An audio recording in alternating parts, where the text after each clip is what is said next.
আপনি কি অনেক জিনিস আর অবিরাম চিন্তাভাবনার ভারে ক্লান্ত? আমাদের ঘর আর মনের বিশৃঙ্খলা জীবনকে অপ্রতিরোধ্য করে তুলতে পারে।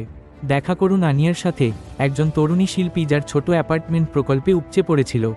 তার মনও ততটাই বিশৃঙ্খল ছিল, যা তার সৃজনশীলতাকে বাধা দিত।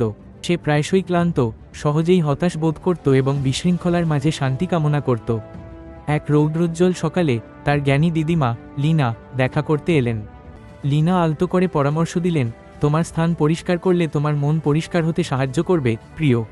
আনিয়া চেষ্টা করার সিদ্ধান্ত নিল, পোশাক দান করে এবং শিল্পের জিনিসপত্র গুছিয়ে শুরু করল।